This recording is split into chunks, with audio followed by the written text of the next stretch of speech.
Character आहे, सर्वांना परिचित आहे. सर्व मतदारांमध्ये सुद्धा उत्सुकता आहे की हे आपला माणूस आहे, जिव्हाळ्याचा माणूस आहे, जवळचा माणूस आहे. कशा पद्धतीने तुम्ही ही निवडणूक लढवत आहात? निश्चित तुम्ही सांगितल्याप्रमाणे मी ह्या मुद्द्यावरच निवडणूक लढवत आहे आणि आपला माणूस, हक्काचा माणूस, जिव्हाळ्याचा माणूस या राजकारणामध्ये तुम्ही बघत असाल की हं, मीडियाशी संपर्क ठेवतात जे लोकं, त्यांचाही काही वैयक्तिक स्वार्थ असू शकतो हं, तात्कालिक. हं. पण आजही माझे जे मित्र आहेत ते 30-30 वर्षापासून ह्या क्षेत्रामध्ये काम करत आहेत. मी असं नाही की एखादी निवडणूक आली की मीडियाला बोलवून घेणार, हं, बोलणार, काहीतरी त्यांना जवळीक साधण्याचा प्रयत्न करणार आणि माझं काम संपलं की ओळख देणार नाही. अशा प्रकारचं व्यक्तिमत्व नाही आहे. हं. ही मला वाटतं माझी जमेची बाजू आहे. मी उदाहरण संधी मुद्दाम साधू तुम्ही नाहीत तुम्ही. संधी-साधू राजकारण मी कधी केलं नाही आणि करू पण शकणार नाही. हं, कारण मला कन्सिस्टन्सी किंवा सातत्य आवडतं. हं, आपण सातत्याने करावं, जेवढं आपण करू शकतो तेवढंच करावं. हं. जास्त विचित्र स्पर्धा करू नये, कारण आपण एक वेगळ्या विचारसरणीने वाढलेली माणसं आहोत बरोबर आहे. आणि त्यामुळं आपण तशा पद्धतीने राहावं आणि निश्चित असेही काही लोकं असतात जे लांबून आपल्याला बघत असतात. हं, आपल्याला ते सायलेंट स्पेक्टेटर्स वाटतात, हं, हं. लांबून बघणारे. पण ते बऱ्याच वेळा ते निर्णायक असतात. ते लोकच ठरवतात, की नाही आपल्याला आता हे करायला पाहिजे. आणि माझी सगळी जी भिस्त आहे, ती अशाच मंडळीवर आहे, जे माझ्यावर प्रेम करतात. आणि मी नेहमी सांगतो, की 465 मधून 300, 350 लोकांची ओळख असलेला मी उमेदवार आहे. आणि मलाही बघायचं आहे, की आता मी जितकं काम केलंय लोकांसाठी किंवा जितकं मी समर्पण केलंय, त्या सगळ्या गोष्टींच्या परीक्षेची आता वेळ आहे आणि निश्चित लोकं मला त्यामध्ये ॲक्सेप्ट करतील याचा मला आत्मविश्वास आहे.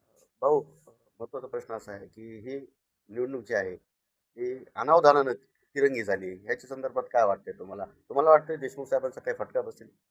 नाही, देशमुख साहेबांची फटका बसण्याचा काही विषय नाही आहे याच्यामध्ये.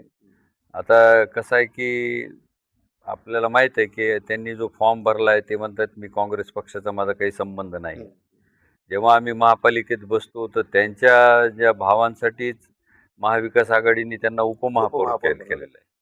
आणि त्यांची इच्छा असलीच असती, तर त्यांनी काँग्रेस पक्षाला त्यावेळेस जेव्हा आम्हाला फॉर्म मागवतात हं, इच्छुकांचे, तेव्हाच त्यांनी फॉर्म भरला असता. हं, म्हणजे त्यांच्या मनात हा विषय कुठून आला ते काही मला माहीत नाही. हं, पण असा काही फटका बसणार नाही. जे परंपरागत काँग्रेसच्या विचारसरणीचे लोकं आहेत, ते लोकांना ही गोष्ट कळून चुकलेली आहे, हं, की ह्यांची उमेदवारीचं जे आहे गणित हं, किंवा त्याच्यामागचं कारण हं, ते माहीत असल्यामुळे ते 100% मलाच मतदान करणार. हं, कारण मीच असा एक घटक आहे, की मी सर्वांना घेऊन चालणारा घटक आहे ह्या हं, सेटमध्ये. हं.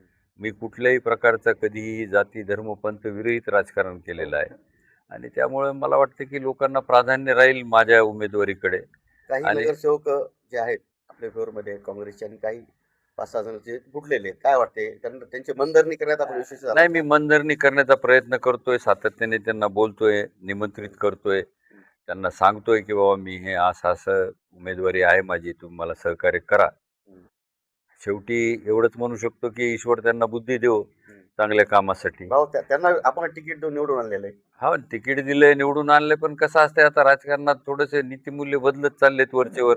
हं, आपण केलेल्या चांगल्या गोष्टी करून विसरून जायच्या असतात.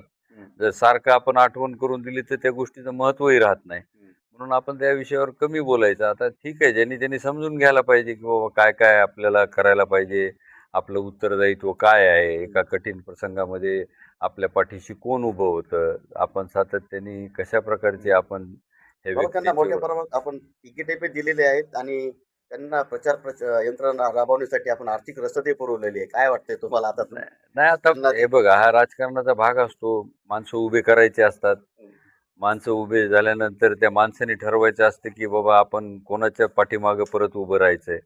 कारण आता थोडंसं राजकारणात जुनं नीतिमूल्याचे गणित बदलून आता स्वार्थाकडे वळलेलं आहे राजकारण. हं, त्यामुळे आता आपण त्या विषयावर ज्याची त्याच्या कुवतीचा प्रश्न आहे हा. हं, हा प्रत्येकाने आपल्या आपल्या पातळीवर विचार करायचा किंवा आपल्याला कशा प्रकारचं जीवन जगायचं आहे. हं. आणि मला असं वाटतं, की आता हे समजदार लोकं आहेत सगळे. त्यांना हे लक्षात येईल त्या गोष्टी, त्या लक्षात ठेवून ते मलाच मतदान करतील अशी माझी खात्री आहे. भाऊ मागच्या या वर्षभराचा तुमचा जो स्ट्राईक रेट आम्ही बघितलाय. हं. कारण की या वर्षभरामध्ये ज्या काही 4-5 निवडणुका झाल्या मोठ्या प्रमाणामध्ये आपण काम केलं आणि रिझल्टही दिलेले आहेत. आता मतदारही आपल्याला रिझल्ट देतील अशी अपेक्षा भविष्यात आहेच आहे. पण सर्वात महत्त्वाचा माझा प्रश्न असा आहे, की परभणी हिंगोली विधानसभा मतदारसंघाची अशी कोणते महत्त्वाचे विकासाचे मुद्दे आहेत, की जे आतापर्यंत काम झाले नाहीत आणि बॅकलॉग मोठ्या प्रमाणावर आहे भाऊ. काय सांगाल तुम्ही? परभणी शहराचा आहे आणि हिंगोली शहराचा आपल्याला मोठ्या प्रमाणात अभ्यास आहे. नाही, सध्या काय झालंय, विकास म्हटलं की फक्त आणि फक्त विकासाच्या निधीची चर्चा होते. हं. प्रत्यक्ष विकास त्याच्या झाला नाही. वापराचा किंवा त्या भविष्यामध्ये सामान्य माणसाला त्याचा काय उपयोग होईल या गोष्टीचे काही महत्त्व राहत नाही. आणि प्रत्येकजण म्हणते मी विकास केला, मी विकास केला. तरी विकासाचा बॅकलॉग हा फार मोठा आहे. मागच्या टर्मचे आमदार तर परभणीत आले सुद्धा नाही. ते आले नाहीत. त्यांनी सांगितलं बाबा मी 130 काम कोटीचे केल्याचा दावा कामं केला त्यांनी. केली. त्यांनी दावा केला. ते ठीक आहे. मला हेच म्हणायचं आहे, की प्रश्न असा आहे, की नेमकं जनतेला काय पाहिजे? आज सामान्य माणसाला तुमचा बडेजाव, मोठेपणा, तुमचं जे पॉलिटिक्सचं ग्लॅमर आहे, त्याच्याशी काहीही घेणं-देणं नाही. हं, सामान्य माणसाला त्याच्या मूलभूत गरजांची गरज आहे. हं, ते मूलभूत गरजा जर पूर्ण झाल्या, हं, तर ते लोकं तुमच्या पाठीशी राहतील. हं, शहर असेल, वाढत्या शहरीकरणाबरोबर झालेल्या समस्या असतील, वाहतुकीच्या समस्या असतील. आता बघा गावामध्ये, परभणीसारख्या गावामध्ये प्रत्येक चौका-चौकानं ट्रॅफिक जाम लागतो. आता ह्याचं नियोजन प्रत्येक गोष्टीचं, ह्याच्यासाठी चांगल्या प्रकारचं पोलीस, प्रशासन आणि बी-एंड-सी किंवा शहर वाहतूक रस्ते शाखा. रुंदीकरण, शहर वाहतूक शाखा यांचं कोऑर्डिनेशन असेल. विजेच्यासाठी आपल्याला कमी लोड शेडिंग करणं, हं, पथदिवे चालू करणं, रस्त्यावरच्या लाईटमुळे सुरक्षा राहते. हं, आई-बहिणींना आपल्याला रात्री-बेरात्री फिरता येतं त्या हं, ठिकाणी. हं, तर अशा असंख्य गोष्टी आहेत शहरीकरणासोबतच्या. हं, प्रत्येक गावाच्या बाजूला तुम्ही बघाल तर फार मोठ्या प्रमाणामध्ये वस्त्या नवीन बसलेल्या आहेत. हं, आणि त्या वस्त्यांना कुठलंच नियोजन नाही आहे. कुणीतरी यायचं, ती जागा घ्यायची, कुणीतरी त्याचे तुकडे पाडायचे, तुकडे पाडून त्याला विकून टाकायचं, मजबूर लोकांनी ती घ्यायची आणि पुन्हा महापालिकेला तक्रार करायची आणि हं, त्या गोष्टी पूर्ण करून घ्यायच्या मूलभूत सुविधा. ह्याचं पण काही निकष ठरला पाहिजे. म्हणजे एक ना एक अनेक समस्या आहेत. ग्रामविकासाच्या संदर्भात अनेक समस्या आहेत. हं, म्हणजे स्वच्छता ग्रामीण असेल, ग्रामीण पेयजल योजना असतील, हागणदारी मुक्त गाव असेल. हं, म्हणजे नगरविकास आणि ग्रामविकास या 2 खात्यांचा फोकस करून समन्वय साधून चांगल्या पद्धतीने आपल्याला काम करायला पाहिजे. त्याची मांडणी करायला पाहिजे. फक्त आता सध्या काय एक फॅशन आहे, की पैसा कुठल्याही माध्यमानं कमवायचा हं. आणि तो लोकाला वाटला म्हणजे तो माणूस झाला. फार मोठा झाला. मोठा झाला. असं मुळीच नाहीये. हं, हे चुकीचं गणित आहे. पैसे खूप कमवणाऱ्या माणसाला जेव्हा पैसे तेव्हा वाटतो, तेव्हा लोकांमध्ये ती कुवत पाहिजे विचारायची, की तुम्ही विचारायचं. हे पैसे आणले कुठून बाबा? हं, हं. पैशांचा आता पाऊस पडला. हां, तर आता ह्या गोष्टी म्हणजे आता असे विचार जर मांडले, तर आमचे विचार थोडे जुने झाले असं वाटतं लोकाला. पण जुने जरी विचार झाले, तरी त्याला तशाच पद्धतीने चालायला पाहिजे आपण. भाऊ शेतकऱ्यांचा प्रश्न ज्वलंत आहे. पीक विम्याच्या संदर्भातला विषय आहे. आहे ना कोरडवाहू भरपूर. शेतीचा आहे. वेळेवर पाऊसच नाही. 100% मागच्या टर्मला तर इतकं गारपीट झाली होती, पाऊस पडला होता. तिच्या अद्यापही लोकांना पीक विमा मिळालेलं नाही. सरकार फक्त आश्वासन देते, भाऊ आपण आमदार होणार आहात, आमची इच्छा आहे. आपण शेतकऱ्याच्या संदर्भामध्ये कोणते महत्त्वाचे प्रश्न हातात घेणार आहात? आता हे सगळे प्रश्न तुम्ही सांगितले ते नापिकीचा विषय असेल, अतिवृष्टीचा विषय असेल, आत्महत्याग्रस्त पीक शेतकरी. विम्याचा विषय असेल, आर्थिक विवंचनेमधून आत्महत्या करणाऱ्या शेतकऱ्यांचा विषय असेल, त्यांच्या लेकराबाळाच्या शिक्षणाचा विषय असेल, असंख्य प्रश्न आहेत. हं, प्रश्नच प्रश्न आहेत.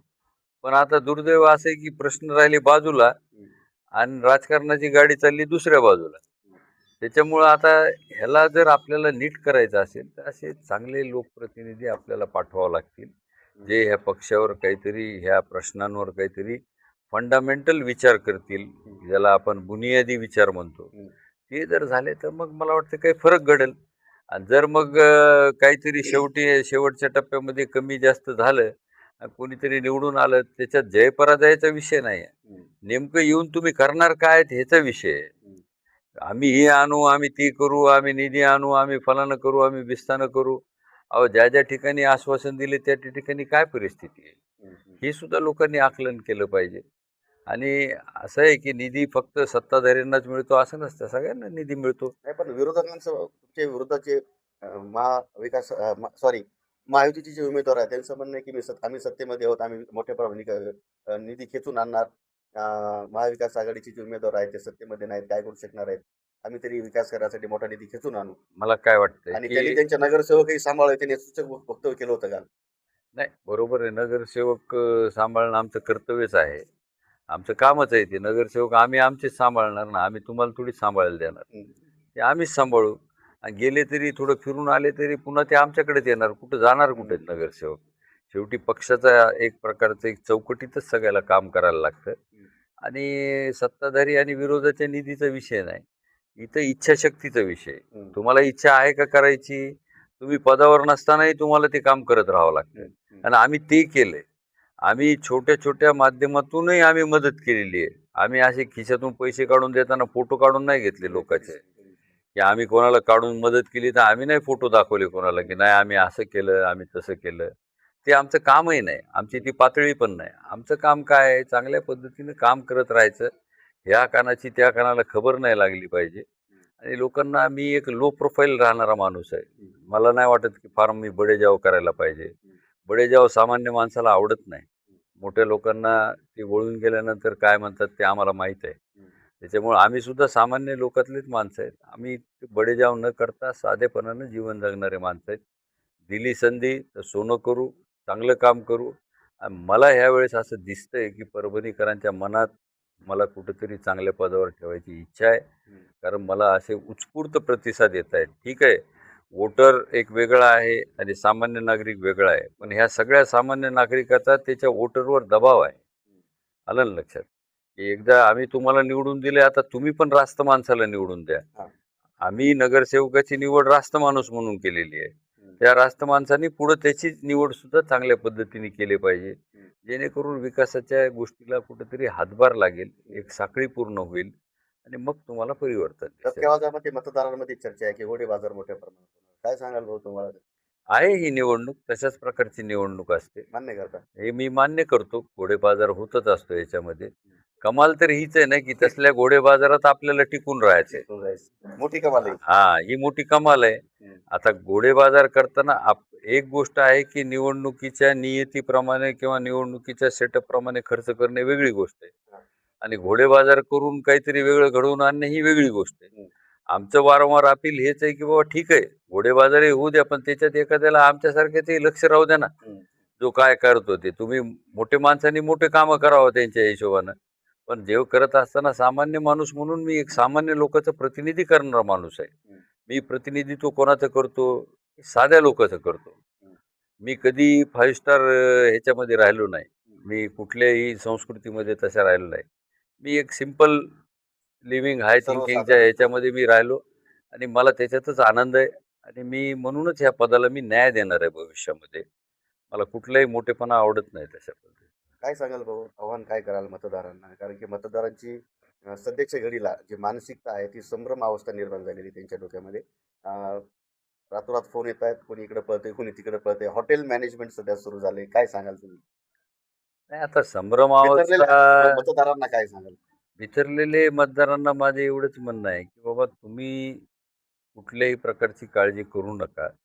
मी पण अत्यंत सक्षम उमेदवार आहे. मी काही चांगले विचार घेऊन पुढे निघालेलो आहे. मला ह्या प्रक्रियेत साथ द्या आणि खऱ्या अर्थानं काहीतरी बदलाची प्रक्रियेमध्ये तुम्ही भूमिका द्या. हं. आणि मला जर निवडून दिलं तर निश्चित मी सगळ्यांना न्याय द्यायचा प्रयत्न करेल. हं. माझा फोन कधी वैद्यकीय क्षेत्रात असल्यामुळे 24 तास चालू असतो, 365 दिवस. अननोन नंबर सुद्धा मी उचलतो. मी असं 1-1 महिना फोन बंद करून ठेवणारा माणूस नाही आहे. Return call. आणि विशेष म्हणजे मी कधी लबाडी करणारा माणूस नाही. मला खोटेपणा बिलकुल आवडत नाही. मी जे करू शकतो तेवढंच सांगतो. त्याच्या पलीकडे मी कधीच बोलत नाही.